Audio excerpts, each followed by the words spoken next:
sound-powered phone circuit.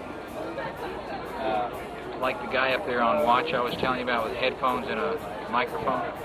He would plug into something similar to this up there, because this is the 1JV, which is the maneuvering circuit.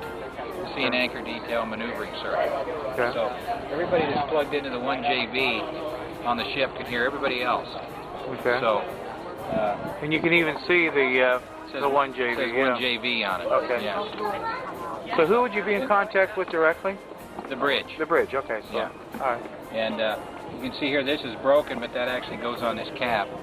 So when you take the cap off, you don't lose it. Right. Right. So, and then we talked about fire hoses earlier. Yes, sir. A 2.5-inch fire hose would be draped across this, and then this possibly 1.5-inch fire hose, because they would put a 2.5-inch to 1.5-inch Y gate on here.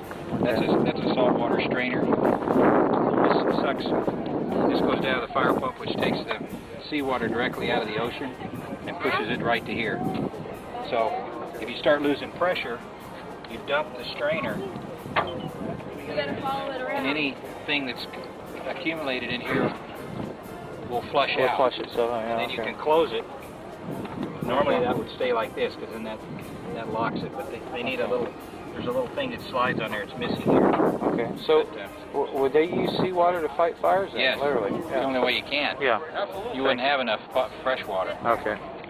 So this goes in the end of the nozzle.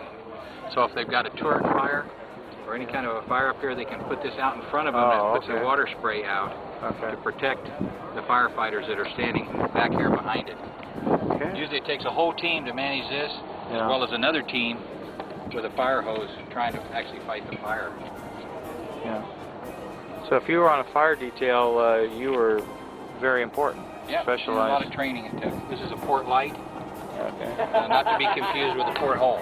Okay. There's just a light in there. It's a port light because it lets light go through the ship, but yet it's sealed. And then what are these? There was some kind of bracket here at one time or another. If it's broken off, these are things that, like, the repair guys would come along and grind that off smooth, so it's not so unsightly and dangerous. Okay.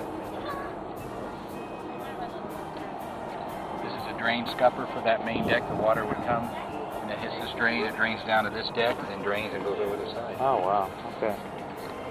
Watertight door, but it's individually dogged.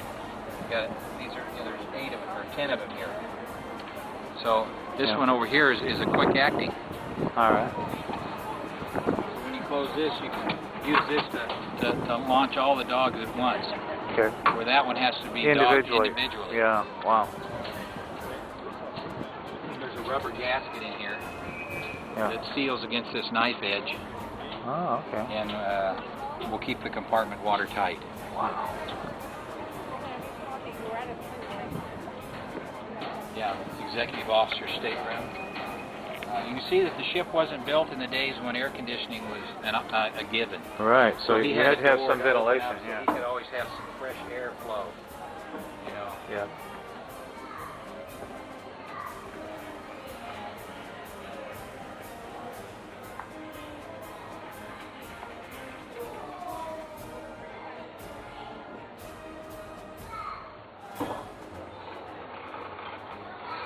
See, this is the X40J over here.